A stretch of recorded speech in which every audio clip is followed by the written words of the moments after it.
Behind the glamorous velvet ropes of classic cinema existed performers who possessed generational talent, yet faced immense personal struggles that the studio fixers desperately tried to keep hidden from the public eye. One legendary figure required radical surgery to reconstruct a backbone heavily calcified by decades of excessive consumption.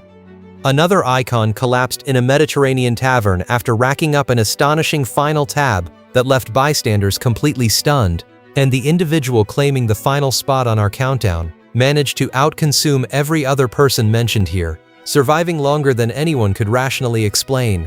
Keep watching, because we are pulling back the curtain on the deepest hardships faced by the brightest stars. Today we are uncovering 10 devastating stories of legendary actors consumed by the alcohol. Number 10. Oliver Reed. Born in the London suburb of Wimbledon during the late 1930s, Oliver Reed carried a ferocious, untamed energy that mesmerized audiences and terrified producers in equal measure. His filmography boasted immense variety, from his commanding role in the beloved musical adaptation of Oliver Twist to intense dramatic turns in bold historical pictures throughout the decades that followed. Reed possessed a rugged, scarred visage, courtesy of a brutal tavern altercation involving shattered glassware that required dozens of facial stitches. This intense physical presence caught the eye of director Ridley Scott, who desperately needed someone exactly like Reed for his epic Roman production of Gladiator at the dawn of the new millennium. Scott offered him the crucial part of Proximo, the hardened mentor, under one strict non-negotiable term: Reed had to remain completely sober throughout the entire filming schedule. He enthusiastically shook on the deal and promised to maintain his focus. During the initial Moroccan shoot, co-star Russell Crowe noted that Reed maintained perfect discipline and delivered extraordinary performances day after day. However, relocating to the island of Malta broke his resolve completely. On a warm May morning in 1999, the veteran actor wandered into a tiny, unassuming establishment in Valletta, known simply as The Pub. A group of off-duty sailors from a Royal Navy vessel soon joined him, sparking an impromptu high-stakes drinking contest that would end in tragedy. Eyewitnesses reportedly watched the 61-year-old consume copious amounts of lager, enormous pours of rum, and heavily filled glasses of cognac. He seemingly proved his dominance by defeating 5 young sailors in successive arm wrestling bouts. Shortly after his final victory, he collapsed to the floor and passed away before medical help could successfully intervene, leaving an unpaid bill exceeding $400. Because his cinematic character still had crucial scenes left to shoot, the production team invested over $3 million in cutting-edge digital effects to graft his features onto a stand-in, allowing them to salvage the movie and honor his final performance. Gladiator ultimately swept the Academy Awards, and Reed earned profound posthumous acclaim from critics worldwide. Today, that small Maltese tavern remains an active memorial to his final afternoon, a quiet reminder of a massive talent lost too soon. Number 9. Richard Burton. Hailing from a gloomy Welsh coal mining community, a boy originally named Richard Jenkins grew up as the 12th child in a massive, impoverished family before transforming himself into an absolute titan of the stage and screen. Armed with a thundering, majestic vocal delivery that could command any theater, Richard Burton accumulated 7 Academy Award nominations and stood shoulder to shoulder with theatrical giants. His collaborations with Elizabeth Taylor on monumental projects remain staggering achievements in dramatic acting, capturing the attention of the entire globe. Yet he candidly admitted to journalists that his reliance on strong beverages began when he was barely a teenager. He claimed he inherited this immense capacity from his father, a man who perished from a cerebral hemorrhage, a fate that would eerily mirror his own decades later. During his darkest periods, Burton reportedly finished 3 full bottles of vodka daily just to maintain his baseline function. While working on a tense dramatic picture in the mid-1970s, his physical state deteriorated so severely that the director had to film him almost entirely sitting down or leaning against set pieces to prevent him from falling. Another infamous anecdote involves him consuming 21 consecutive glasses of tequila, only to immediately dive into the ocean after bystanders claimed they spotted a shark nearby. His private journals from 1975 featured several consecutive days where he wrote nothing but the word booze, culminating in a final entry noting his admission into a rehabilitation clinic. Years later, specialized surgeons preparing to operate on his neck and back made a staggering discovery. The sheer volume of spirits he had consumed over decades had crystallized along his spinal column, physically altering his bone structure. The medical team forced him to gain significant weight before they could even attempt the dangerous restorative procedure, warning that one wrong move would result in permanent paralysis. He survived the ordeal and resumed his craft, but decades of internal punishment proved impossible to reverse. In the summer of 1984, at the age of 58, Burton succumbed to a fatal brain hemorrhage while staying in Switzerland, leaving behind a legacy of brilliance shadowed by profound personal struggles. Number 8. Barbara Payton. Arriving in California right as the 1940s drew to a close, Barbara Payton possessed a breathtaking, luminous beauty that instantly captivated studio executives and casting directors alike. By the early 1950s, she was sharing top billing with absolute legends like Gary Cooper, James Cagney, and Gregory Peck. The industry assumed she was destined to become Hollywood royalty, securing massive contracts and magazine covers. Instead, she suffered one of the most rapid and devastating falls from grace the entertainment business has ever witnessed. Her private affairs devolved into an endless cycle of toxic romances, emotional chaos, and a desperate reliance on heavy drinking that only worsened when her professional momentum began to stall. Within a remarkably short window, the same woman who had commanded massive salaries opposite Hollywood titans could not secure an audition for even the smallest supporting roles. The studio system, known for its ruthless efficiency, abandoned her entirely. By the dawn of the 1960s, her situation had become deeply tragic, and she had surrendered custody of her child. In 1962, law enforcement officers discovered her slumbering on a public bench along Sunset Boulevard, wearing only a swimsuit and a heavy winter coat, while profoundly intoxicated. Further arrests for public disturbances followed, effectively erasing whatever remained of her dignity and industry connections.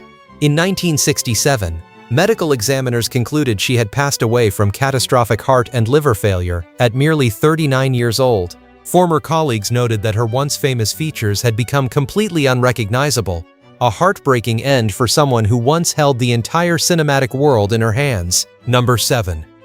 John Barrymore. Born into America's most revered theatrical dynasty in the late 19th century, John Barrymore owned a famously sculpted face that earned him the moniker The Great Profile. Critics routinely declared him the finest interpreter of Shakespeare of his generation, praising his unmatched emotional depth. He conquered both silent cinema and the era of talking pictures with unparalleled grace. He also served as the spiritual leader for a notorious fraternity of brilliant but deeply chaotic artists who congregated at a private Brentwood studio. This legendary social club, which included cinematic heavyweights like Errol Flynn and W.C. Fields, became known as the Bundy Drive Boys. As the 1930s marched on, Barrymore experienced a severe, undeniable decline brought on by his relentless consumption. His once flawless memory vanished entirely, forcing stagehands to deploy large cue cards just out of the camera's view so he could successively recite his lines. In the late spring of 1942, while attempting to record a national radio broadcast of Romeo and Juliet, the 60-year-old collapsed directly into the microphone stand. He passed away shortly thereafter due to severe kidney and liver complications. What allegedly transpired next remains a highly contested piece of industry folklore. Errol Flynn documented in his autobiography that grieving director Raoul Walsh bribed the local mortuary, secured Barrymore's remains, and propped the deceased actor in a chair at Flynn's private residence. When Flynn arrived home and switched on the parlor lamps, he reportedly screamed in terror upon finding his departed friend sitting in the dark. Flynn claimed he sprinted out the front door before Walsh intervened and revealed the morbid prank. However, other reliable sources fiercely dispute this narrative. The son of another close friend insisted they held a respectful, quiet vigil all night, and that the entire theft story was a complete fabrication. Decades later, actress Drew Barrymore playfully danced around the question during a media appearance, leaving the truth shrouded in mystery. Whether factual or purely invented, the tale perfectly encapsulates the wildly unconventional grief of his inner circle. If you are watching this and have not subscribed to Old Tapes yet, go ahead and do it now. We are here every week with the real stories behind the names everyone thinks they know. Let us return to the shadows of classic cinema. Number 6. John Michael Vincent. During the colorful decades of the 1970s and 1980s, countless magazines crowned John Michael Vincent the ultimate golden boy of American television. Critics frequently compared his raw, magnetic appeal to the biggest heartthrobs of modern times, predicting a career that would span decades. He possessed an athletic, sun-kissed charm that effortlessly commanded the screen. A talent agent spotted him while he was completing his required service in the National Guard, allowing him to completely bypass the traditional struggles of aspiring performers. He was instantly placed alongside rugged icons like John Wayne and Charles Bronson. When he secured the lead role in the high-flying action series Airwolf, he instantly became the wealthiest actor on network television, earning an unprecedented salary per episode. Unfortunately, that massive influx of wealth merely financed his most destructive habits and fueled a tragic downward spiral. Occasional indulgences in illicit substances and heavy spirits morphed into a catastrophic daily requirement. By the time Airwolf reached its middle seasons, his erratic presence caused massive delays and budget explosions, leading executives to cancel the incredibly popular show despite its stellar ratings. His trajectory plummeted into obscure low-budget productions that barely saw theatrical releases. A horrific vehicle collision in 1996 snapped his neck, and emergency responders documented severe intoxication at the crash site. His medical complications multiplied rapidly, ultimately resulting in the amputation of a limb due to severe vascular disease linked to his lifestyle choices. The man who was practically handed the keys to the kingdom without ever having to audition passed away in 2019 following a cardiac episode. His story serves as a profound reminder that immense talent cannot protect someone from their own personal vulnerabilities. Number 5. Errol Flynn. As the 1930s transitioned into the 1940s, Errol Flynn stood out as the undisputed king of swashbuckling cinema. Originally from Tasmania, he burst onto the California scene with an authentic, dangerous charisma that no studio could artificially produce. Whether playing a rebellious outlaw or a seafaring pirate, his athletic grace and magnetic smile completely hypnotized ticket buyers across the globe. He shared a luxurious Malibu estate with fellow star David Niven, and their peers affectionately dubbed the property Cirrhosis by the Sea. The title was well earned.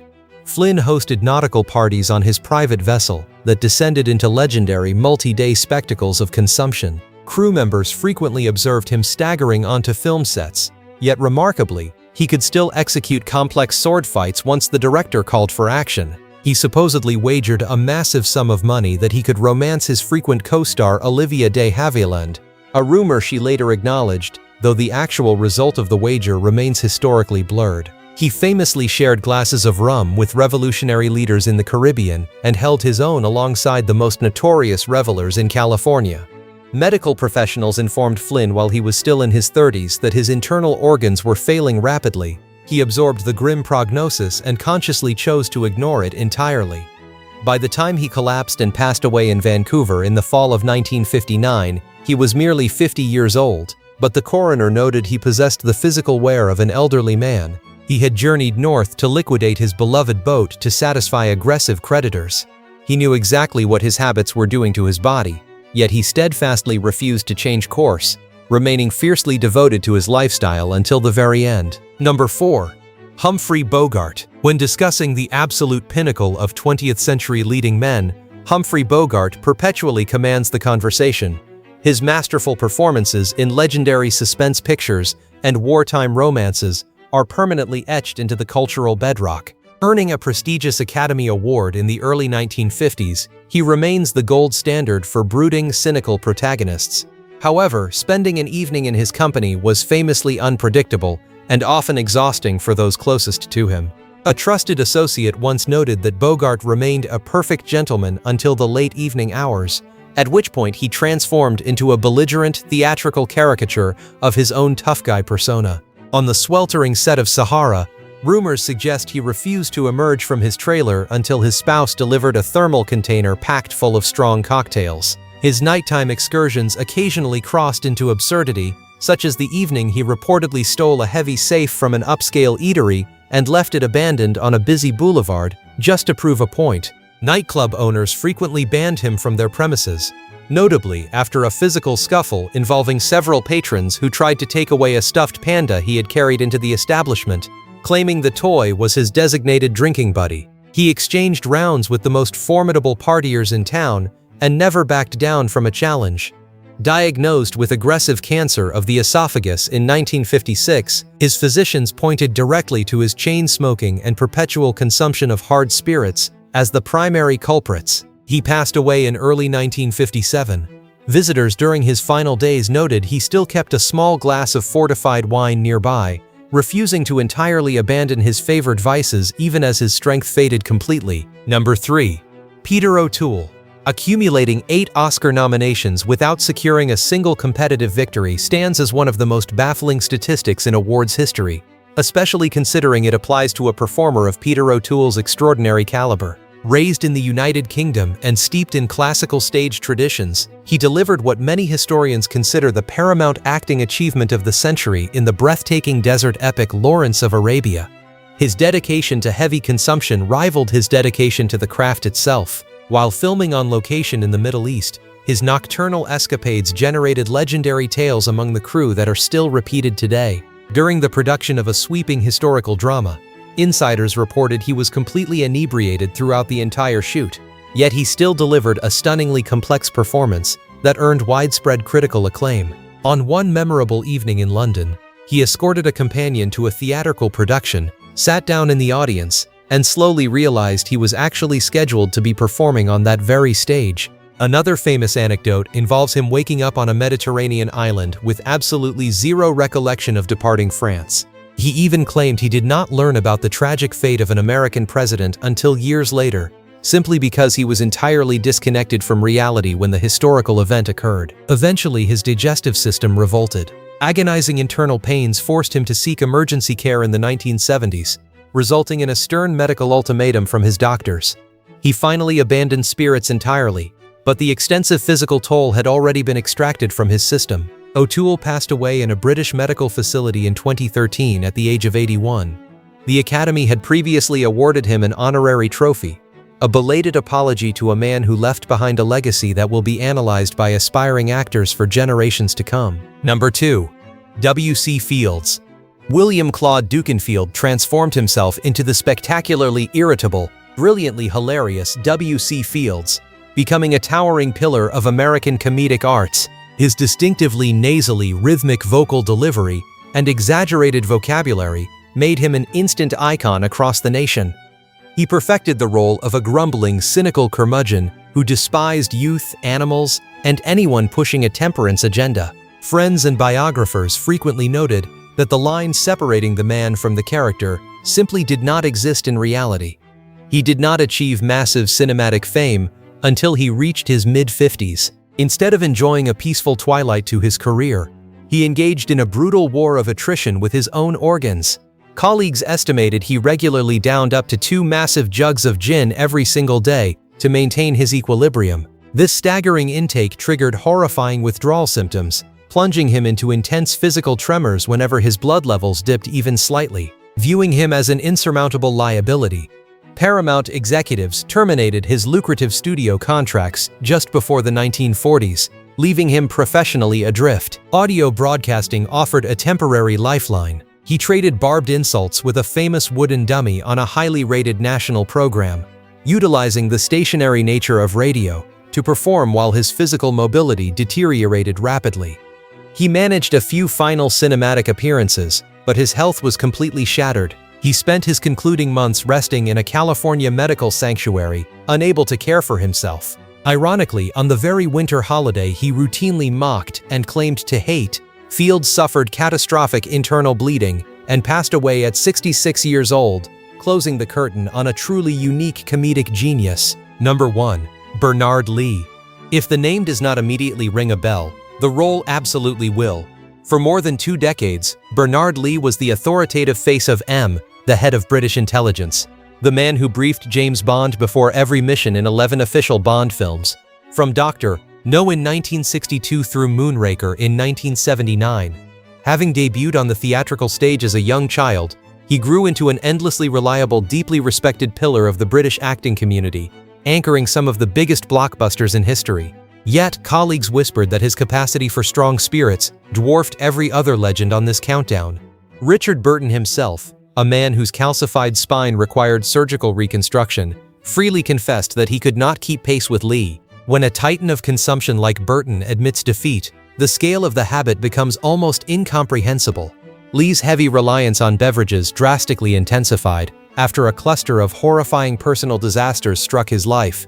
He lost his beloved spouse in a catastrophic residential blaze that completely destroyed their home. Shortly thereafter, he suffered a vicious street robbery, and severe monetary crises threatened his stability.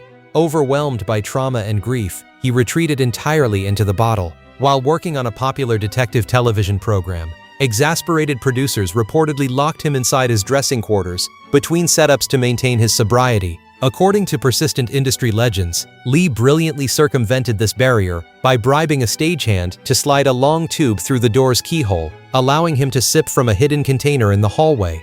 Despite his intense personal struggles, he maintained total professional dignity whenever the cameras rolled, commanding the screen and sending his favorite secret agent on global missions without missing a beat. In 1981, he lost a grim battle with stomach cancer, a disease medical experts frequently associate with chronic heavy drinking. The production team respectfully suspended his famous character for an entire film before eventually recasting the iconic role, a quiet tribute to the man who built the foundation of the franchise. These performers were not devoid of willpower, nor did they lack profound artistic gifts. In fact, many were the absolute finest practitioners of their chosen craft. The true sorrow lies in witnessing undeniably brilliant individuals slowly erode from the inside out, proving that immense wealth and global adoration provide absolutely zero armor against profound internal hardships. Hollywood has always been good at showing us what it wants us to see. Today we pulled focus on the deeply flawed humanity happening just outside the camera's view. Now I want to hear from you. Of everyone on this list, which story hit you the hardest? And do you think Hollywood today does a better job of protecting its talent? Or is the same story still playing out behind closed doors? Tell me in the comments. And subscribe to Old Tapes. We will see you in the next one.